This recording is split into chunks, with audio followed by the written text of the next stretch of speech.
Ce premier chapitre de géographie porte sur le rural et l'urbain, c'est-à-dire les façons de vivre et les évolutions de ces deux espaces différents qui font un pays comme la France. Pour rappel, l'espace rural est l'espace de campagne, c'est-à-dire un espace de faible densité de population et où se pratiquent initialement les activités agricoles et de nature. De même, on appelle l'espace urbain les espaces correspondant aux espaces de ville, aux fortes densités de population. En France, 82% des habitants vivent en ville, dans un espace urbain. Et comme nous pouvons le voir sur cette carte, les aires urbaines, c'est-à-dire globalement les espaces urbains, recouvrent 41% du territoire français. Une aire urbaine, c'est un ensemble formé par un centre-ville et l'espace périurbain, c'est-à-dire l'espace qui entoure la ville, et qui forme, entre autres, la banlieue d'une ville principale. La France possède de grandes métropoles, de grandes aires urbaines, qui ont tendance à concentrer de plus en plus d'activités et de fonctions de commandement, c'est-à-dire des activités importantes où sont prises de grandes décisions. On appelle cela la métropolisation. Paris, avec 11 millions d'habitants, est la seule ville de taille mondiale. Suivent ensuite, mais très très loin, avec aux alentours d'1 400 000 habitants, Marseille, Lyon, Lille, avec 1 100 000 habitants, et ainsi de suite. Comme le montre ce schéma, une aire urbaine est composée d'un centre-ville, d'une banlieue, qui s'est créée autour du centre-ville, notamment à partir du 19e siècle et début 20e siècle, et enfin de l'espace périurbain, péri signifiant autour, urbain à la ville, donc autour de la ville. Un espace qui grandit aujourd'hui et qui a tendance à s'étendre sur les espaces ruraux alentour. Ce grand 1 est donc consacré à ces villes qui s'étalent de plus en plus et ce qu'on appelle la périurbanisation. Et pour comprendre l'étalement de ces villes aujourd'hui, il faut se demander pourquoi les villes attirent-elles autant. Eh bien, les villes attirent énormément par l'importance des services que l'on peut y trouver, comme par exemple les centres commerciaux, magasins et autres zones commerciales. Mais aussi des services que l'on ne trouve pas dans les espaces ruraux, comme les cinémas et autres complexes cinématographiques. On peut également évoquer les hôpitaux, car vivre dans une grande aire urbaine assure la proximité de nombreux services médicaux de haut niveau, ce qui est loin d'être le cas dans les zones rurales, où il faut parfois faire des dizaines de kilomètres pour obtenir un rendez-vous chez un médecin spécialisé ou pour avoir accès à un bloc chirurgical. Néanmoins, certaines raisons peuvent expliquer que les populations vivent en ville, mais de plus en plus éloignées du centre-ville. Ainsi, comme on peut le voir sur cette carte de Paris, le loyer en euros par mètre carré peut être très important dans le centre-ville des grandes agglomérations, des grandes aires urbaines. Paris est une exception, est un cas particulier, mais de manière générale, les loyers sont très importants dans le centre-ville des grandes villes.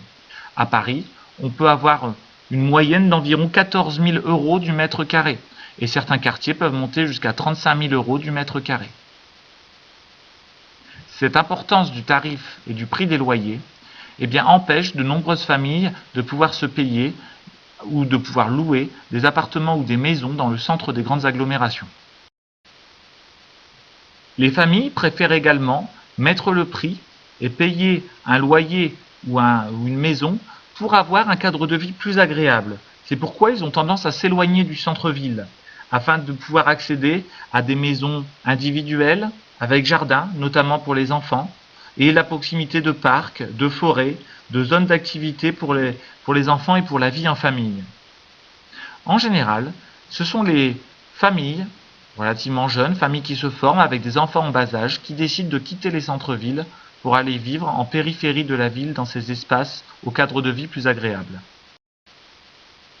Ce développement de la population en périphérie des villes s'explique aussi par l'important développement des transports en commun dans les grandes villes, qui se sont équipés de réseaux de bus, de réseaux de tramways, de réseaux de métro pour les plus grandes agglomérations, ce qui permet à des populations de vivre plus éloignés du centre-ville, plus éloignés de leur lieu de travail, ou bien des commerces et services les plus importants qui se situent dans le centre-ville. Tout cela explique aujourd'hui l'importance de la périurbanisation, c'est-à-dire de l'installation de populations en périphérie des villes. Ainsi, l'espace périurbain s'étend jusqu'à 25 km autour des villes moyennes, comme peuvent l'être Arras ou Lens, jusqu'à 60 km pour les métropoles régionales comme Lille, et jusqu'à 100 km du centre-ville pour une capitale comme Paris. De ce fait, et du fait de cet accroissement des distances, de nombreuses activités se développent aujourd'hui en banlieue des centres-villes, des grandes villes, entreprises, zones industrielles, parcs de loisirs, aéroports, et tous les emplois ne se trouvent plus systématiquement dans le centre-ville. Néanmoins, beaucoup d'entreprises restent installées au cœur de la ville, dans le centre-ville, ce qui oblige les populations qui vivent dans l'espace périurbain, à des kilomètres, voire des dizaines de kilomètres du centre-ville, à faire le trajet chaque jour entre leur logement et leur lieu de travail.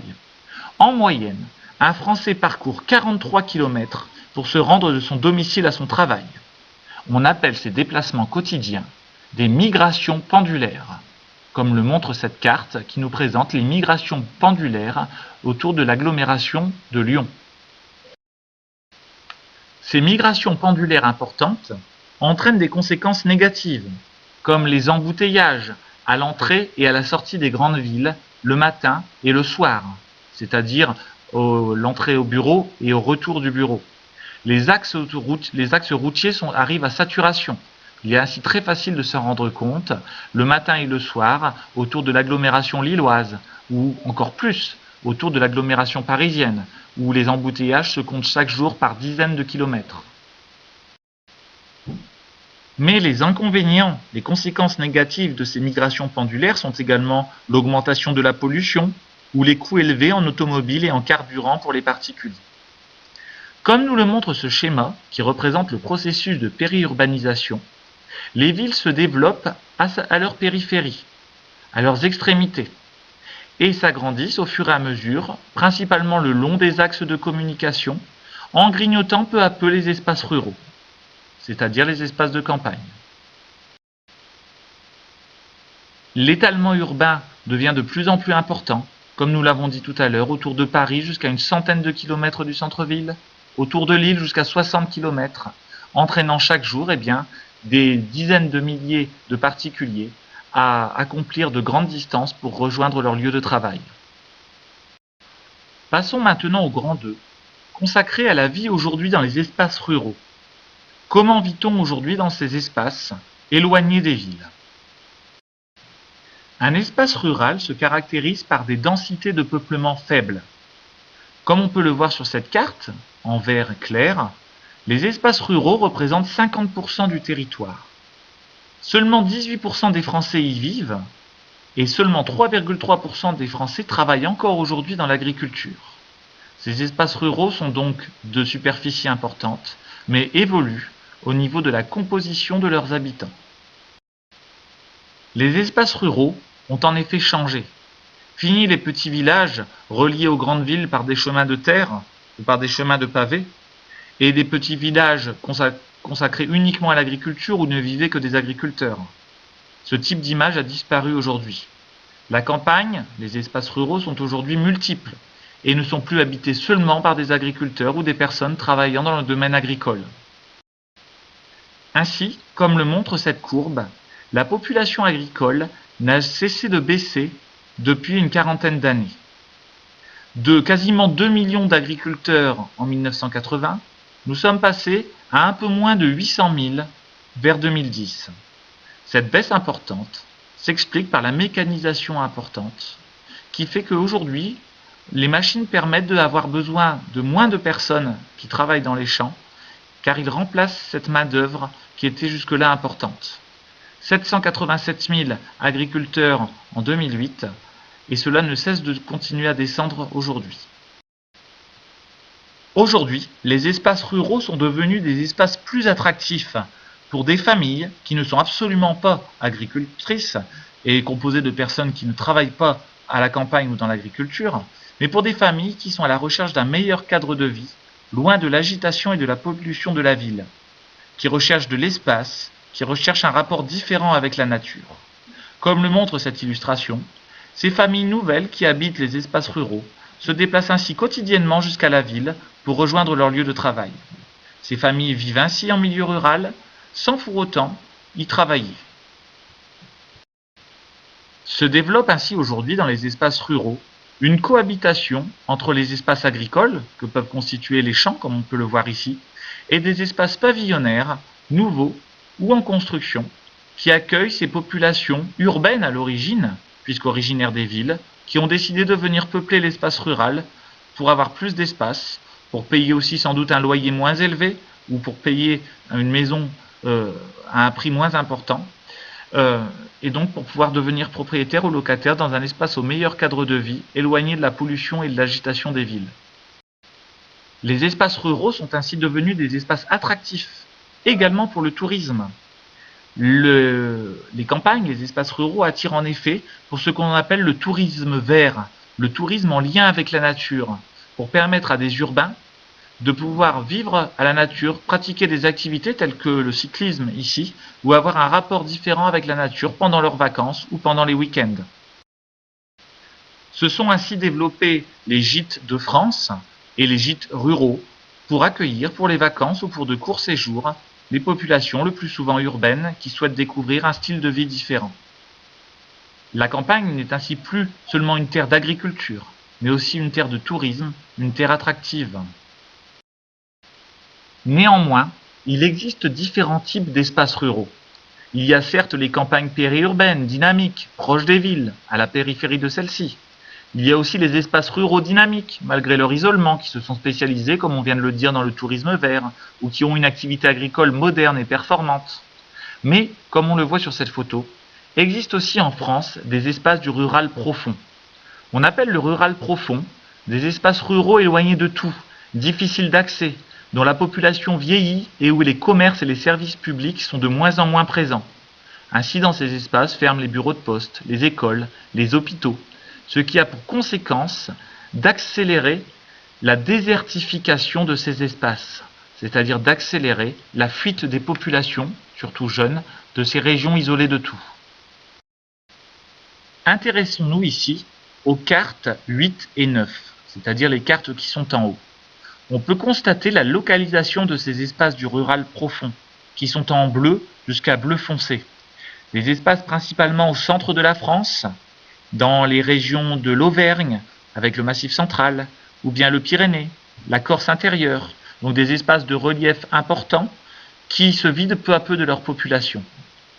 L'espace central, centre-ouest de la France, aux couleurs de bleu le plus profond, sont les espaces du Limousin, c'est-à-dire autour de la grande ville de Limoges, avec la Creuse, la Corrèze, etc., qui ont tendance à perdre de façon naturelle une population importante et d'être habités par des populations à la moyenne d'âge importante. Cette carte des densités de population en France nous permet de saisir les espaces à très faible densité de population, les espaces ruraux et aussi les espaces ruraux profonds, qui sont représentés ici entre ces deux lignes en pointillés. On appelle ainsi la diagonale du vide, cet espace de France du vide. La diagonale du vide est donc un espace de faible densité de population, composé essentiellement d'espaces du rural profond, dans des espaces au relief important qui ne rendent pas ces endroits accessibles facilement. Et cette diagonale du vide traverse la France des Pyrénées, du sud-ouest, jusqu'au nord-est, à la frontière avec le Luxembourg, au niveau des Ardennes et de la Meuse. Afin d'éviter la désertification totale de ces régions, c'est-à-dire le fait que ces régions se vident totalement de leur population, la disparition de villages, certains sont déjà des villages fantômes dans certaines régions, un dispositif de soutien à ces régions a été mis en place, les ZRR, les zones de revitalisation rurale. Il s'agit d'inciter les entreprises, les médecins, les organisations qui vont employer à venir s'installer dans des zones rurales assez isolées. Ainsi, ces entreprises sont exonérées de taxes, d'impôts pendant une certaine durée, où l'on offre des primes aux médecins ou aux commerçants qui viennent s'installer dans ces régions. L'objectif est d'inciter de nouvelles populations à s'installer dans ces régions où le prix du terrain est relativement faible et de repeupler ces régions qui sont actuellement en voie de désertification. De même, des espaces de protection pour sauvegarder les espaces naturels de l'activité agricole ou de l'extension des villes ont été créés. Ces espaces de protection sont les parcs naturels nationaux ou régionaux, des espaces afin de protéger la nature de l'extension des villes, mais aussi afin de redynamiser des espaces qui sont parfois en perte de vitesse. Ainsi, on compte sur le développement du tourisme dans ces régions.